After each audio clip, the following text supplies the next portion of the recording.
Now, I would like to request Principal Ma'am and Ritamra ji to present a bouquet to Parampanja Swami ji in honor to welcome him.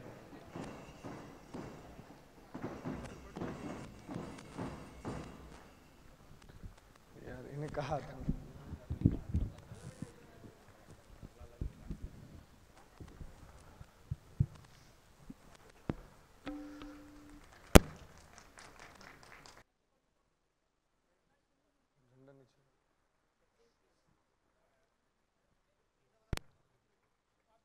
Now I would like to call upon Parampujya Swamiji to unfurl our national flag and also receive the march past salute from the cadets of Achakulam. School salute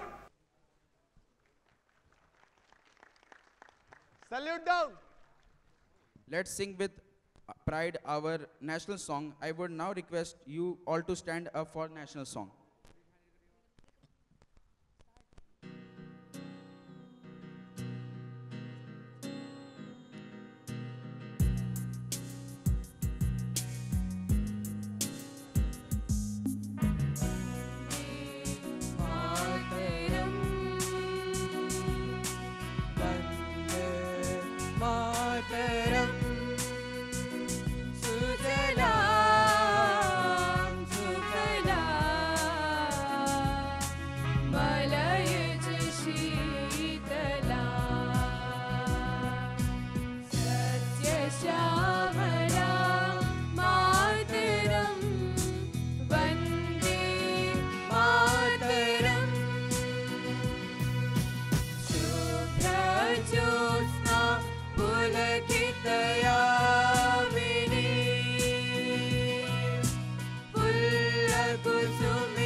Bharat माता की भारत माता की जय जय वंदे मातरम वंदे मातरम वंदे मातरम जय हिंद जय Hind.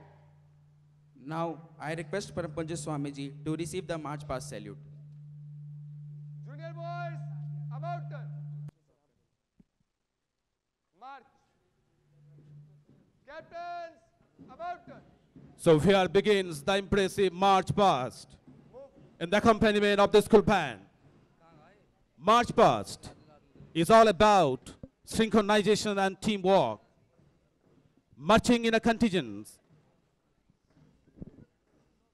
demands high alertness and excellent coordination. साथ एक बार सब मिलकर के बोलेंगे भारत माता की जय भारत माता की जय वंदे मातरम वंदे. मातरम. एक तरफ सूर्योदय हो रहा है और आसमान में जहां बाईं तरफ सूर्य है दाईं तरफ चंद्रमा है और सूर्य और चंद्रमा की भांति जैसा वेद का उपदेश है स्वस्ति पंथम अनुचरेम सूर्या चंद्रमसा विवा पुनर्दत्ता घृता जानता संगमे मही. हम बिना थके बिना रुके निरंतर अपने मार्ग पर गतिशील हैं प्रगतिशील हैं और आज हम सब मिलकर के इस गणतंत्र दिवस को, जबकि भारत का अपना संविधान अपने कानून और अपनी व्यवस्था के संकल्प के साथ हम पराधीनता की बेड़ियों से मुक्त होकर के आजादी की खुली सांसें लेते हुए और अपने ध्येय पथ की ओर आगे बढ़ रहे हैं. लगभग 70 साल हमने गुजार दिए वर्तमान स्वाधीनता के यूं तो भारत लगभग 200 करोड़ वर्षों से एक स्वाभाविक राष्ट्र है, एक स्वाधीन राष्ट्र है, एक स्वाभिमानी राष्ट्र है, एक आध्यात्मिक पुण्य भूमि है और युगों युगों से सृष्टि के आदिकाल से हमारे पूर्वज उन महान ऋषि ऋषिकों और वीर वीरांगनाओं के आदर्शों को अपने हृदय में संजो करके माता भूमि ही पुत्र हम पृथिव्याः, इस भारत को अपनी माँ, अपनी मातृभूमि स्वीकार करके हृदय में ये प्रण ले करके कि मैं वीर प्रसूता भारत माता के अमर यशस्वी संतान हूं, मैं ऋषि ऋषिकाओं वीर वीरांगनाओं की तेजस्वी स्वाभिमानी संतान हूं, पराक्रमी संतान हूं, जिन्होंने अपने शौर्य से अपने पराक्रम से बड़े बड़े साम्राज्य कायम किए। मैं वो हिंदुस्तानी हूं, वो भारतीय हूं, वो आर्य पुत्र हूं, वो ऋषि पुत्र हूं। और आज मैं इस बात को इसलिए भी कह रहा हूं कि हमें अतीत के गौरव को अपने हृदय में संजो करके वर्तमान के पुरुषार्थ के द्वारा आने वाले 25-50 वर्षों में एक ऐसा भारत बनाना है जो दोबारा से विश्व का नेतृत्व करने में समर्थ हो। यह आचार्य कुलम मात्र एक फॉर्मल एजुकेशन का इंस्टीट्यूट ही नहीं है। यद्यपि हरिद्वार के इस पुण्य आध्यात्मिक तीर्थ में जो भी लोग आते हैं हर वर्ष, लगभग 1 करोड़ के करीब लोग हर वर्ष हरिद्वार आते हैं, और जब ये राष्ट्रीय राजमार्ग से सामने से होकर के गुजरते हैं तब आचार्य कुलम की भव्यता, उसकी दिव्यता, उसका गौरव देख करके वो सब एक सुखद अनुभूति करते हैं कि भारत का वर्तमान और भारत का भविष्य आचार्य कुलम के द्वारा, पतंजलि योग पीठ के द्वारा सुरक्षित है। और वो आशा और विश्वास करते हैं कि आप यहां पर फॉर्मल एजुकेशन माने साइंस, मैथमेटिक्स, फिजिक्स, केमिस्ट्री, ये जो आधुनिक विषय मॉडर्न वर्ल्ड से आपकी कनेक्टिविटी है, साइंस और टेक्नोलॉजी है, ये तो आप यहां से अर्जित करेंगे ही करेंगे। देश के हर क्षेत्र में आने वाले 25-50 वर्षों में आपके भीतर से ऐसे व्यक्तित्व तैयार होंगे जो इस भारत की दशा और दिशा को बदलेंगे। इस संकल्प के साथ आप लोगों को हमने 6 साल पहले यहां प्रवेश लिया था, और आज मुझे ये कहते हुए फक्र है कि इन पिछले 5 वर्षों में आपने, जैसा आपको हमने प्रथम दिन से सिखाया था कि आपके भीतर परमात्मा ने अप्रतिम, असीम, अनंत, असीमित ज्ञान, शक्ति, सामर्थ्य दिया हुआ है। पुरुषार्थ से उसको जगाओ, अपने आप को जानो, अपने आप को जगाओ और अपने ध्येय को पाओ। ये जो आपको संकल्प दिया, आज इन 5 वर्षों में कुछ वरिष्ठ विद्यार्थी हैं यहां पर जिन्होंने अपने सामर्थ्य को जगाया है, आचार्य कुलम को गौरव प्रदान किया है, पतंजलि योगपीठ को गौरव प्रदान किया है, और पूरे देश में एक मिसाल कायम की है कि हम सब मिल करके, संगठित होकर के, अपने आप को पूरी तरह से जागृत करके, सभी प्रकार के भेदभावों से ऊपर उठ करके, यहां आचार्य कुलम में ब्राह्मण, क्षत्रिय, वैश्य, शूद्र, दलित, आदिवासी, वनवासी, हर भारतवासी एक समान यहां विकास का अवसर पाता है। और वह जाति के आधार पर, मजहब के आधार पर, स्त्री और पुरुष के भेदभाव के, किसी भी प्रकार के डिस्क्रिमिनेशन से मुक्त होकर के, जो अलग अलग प्रकार की इस देश में विषमताएं चल रही हैं, उनसे अपने आप को उभार करके गौरव के साथ आगे बढ़ रहा है। और मैं ये बात इसलिए कह रहा हूं क्योंकि हमें अपने भविष्य के बारे में तो सोचना ही है, क्योंकि जब हम महान बनेंगे तो ये भारत महान बनेगा, ये हमने प्रथम दिन से कहा है। और आपको शरीर से हमने बलवान बनाया है, यद्यपि भोर में उठना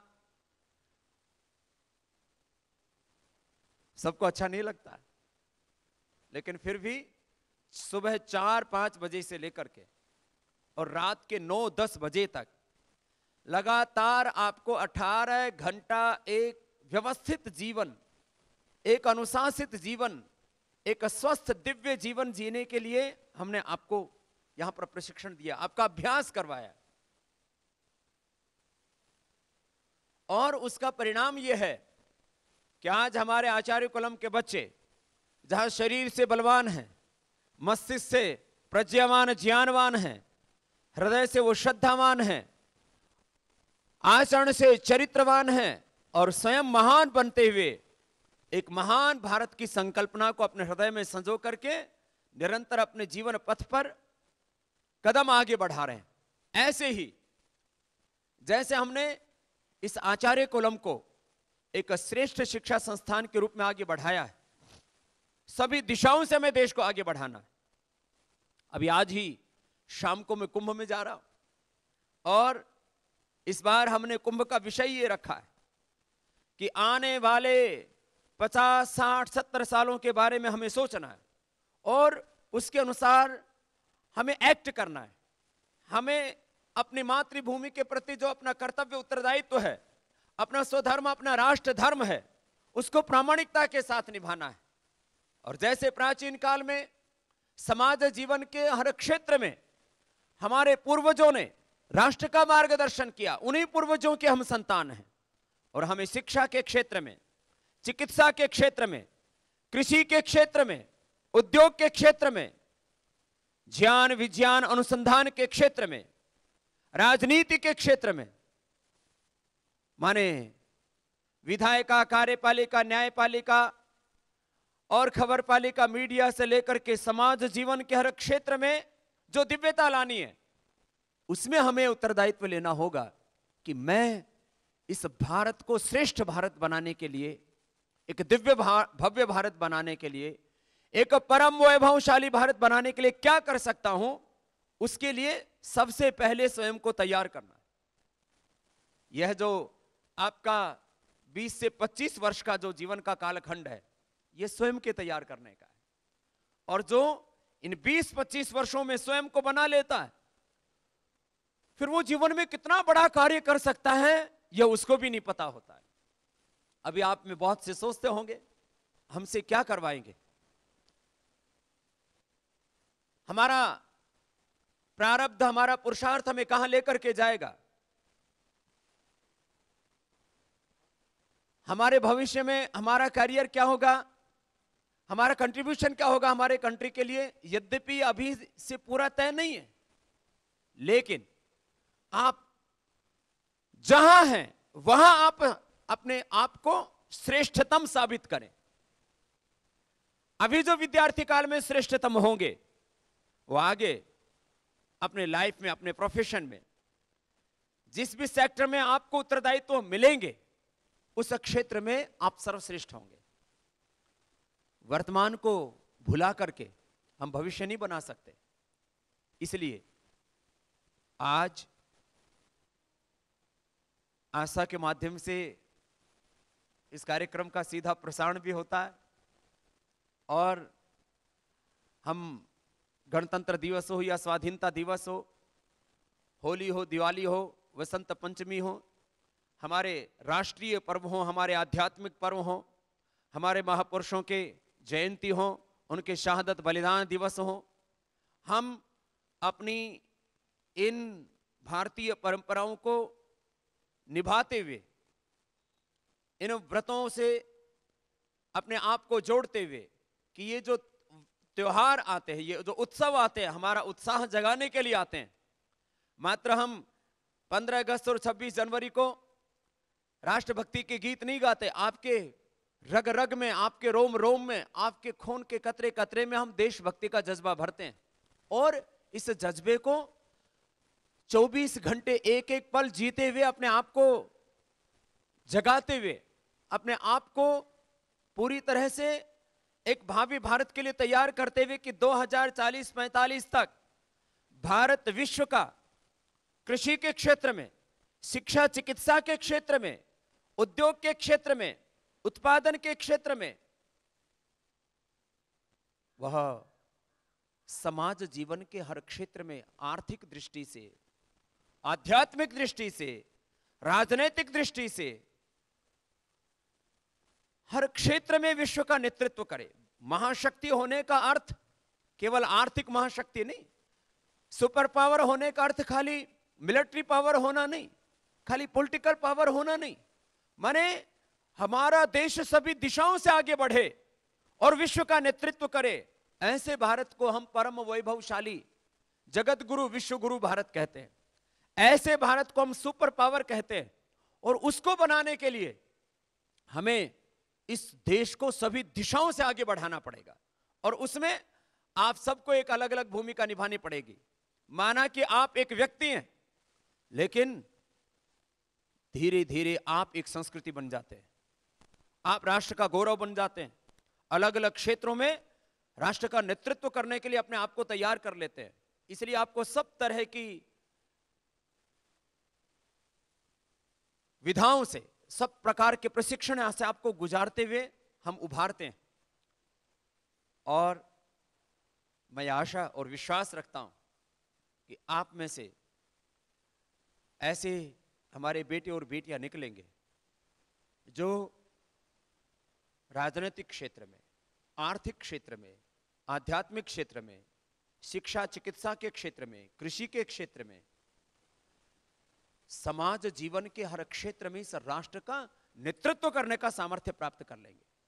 जैसे कोई प्राचीन काल में किसी राजवंश में पैदा होता था या पैदा होती थी, उन बालक बालिकाओं को बचपन से ऐसी ट्रेनिंग दी जाती थी कि तुम एक राजवंश में पैदा हुए हो,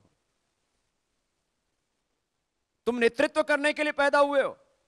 और वैसे ही शिक्षा दीक्षा संस्कार, अस्त्र शस्त्रों की, शास्त्रों की उनको शिक्षा दीक्षा दी जाती थी।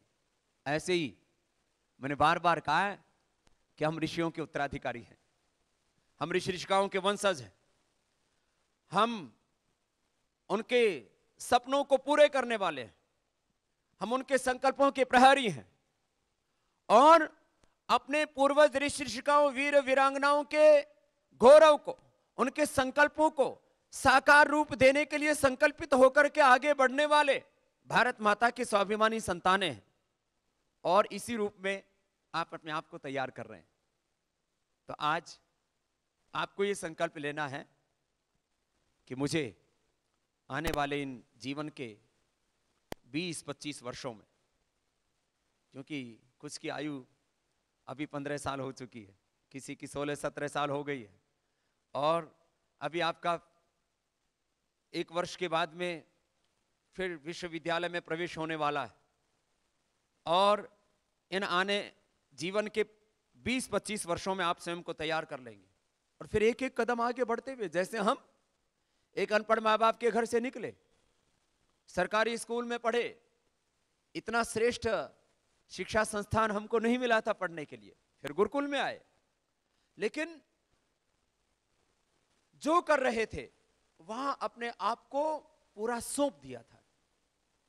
पढ़ते थे सरकारी स्कूल में तो पढ़ाई भी पूरी करते थे, खेत का काम भी करते थे, माँ बाप का हाथ भी बटाते थे खेती बाड़ी में, गाय भैंस का गोबर भी उठाते थे, उनका दूध भी निकालते थे, और अपने अध्ययन में, अपनी स्टडी में, उसमें भी किसी से कम नहीं रहते थे।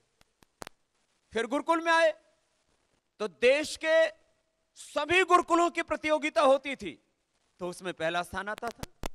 जब स्कूल में थे तो वहां पर प्रथम स्थान पर रहते थे। हमको नहीं पता था कि हमारा प्रारब्ध और पुरुषार्थ हमें कहां लेकर के जाएगा। हमको नहीं पता था कि हम स्कूल से गुरुकुल, गुरुकुल से हिमालय और हिमालय से हरिद्वार से द्वार द्वार तक योग की, अध्यात्म की, आयुर्वेद की, स्वदेशी की, स्वाभिमान की अलख जगाएंगे। देश में योग, आयुर्वेद, स्वदेशी के और सत्ता और व्यवस्था परिवर्तन के बड़े बड़े आंदोलनों को खड़ा करेंगे। लेकिन वो सब भी भगवान ने कराया। कुछ लोग योजनाएं बनाते रहते हैं, हमें देश बदलना है, हमें दुनिया को बदलना है, लेकिन खुद को नहीं बदल पाते। हमने कभी कोई सपने नहीं लिए कि हमें कोई वर्ल्ड सेलिब्रिटी होना है। हमको जब लोगों ने कहना शुरू किया कि स्वामी जी अब तो आप वर्ल्ड सेलिब्रिटी हो गए, तो हमको तो ये वर्ल्ड सेलिब्रिटी का अर्थ भी नहीं पता था। जब हम वर्ल्ड सेलिब्रिटी बन चुके थे, आज मैं आपसे कह रहा हूं, और माना कि अपने देश में बहुत से सामाजिक, आर्थिक, राजनीतिक, धार्मिक चुनौतियां हैं, बहुत संकट है। हमारे यहां नक्सलवाद भी है, हमारे यहां आतंकवाद भी है, हमारे यहां पर भ्रष्टाचार भी है, हमारे यहां पर जात पात भी है। अभी भी इस देश के अंदर स्त्री और पुरुषों के नाम पर भेदभाव है। ब्राह्मण, क्षत्रिय, वैश्य, शूद्र, दलित आपस में अभी भी संघर्ष कर रहे हैं। देश में ढोंग, आडंबर, पाखंड, विश्वास भी है। आज भी देश के अंदर जनसंख्या एक बहुत बड़ी चुनौती है। आज भी इस देश के अंदर गरीबी, अशिक्षा, poverty, illiteracy, hunger, malnutrition, unemployment, बहुत सारी प्रॉब्लम्स हैं। इस सब के बावजूद हमें समस्याओं की तरफ फोकस नहीं करना है।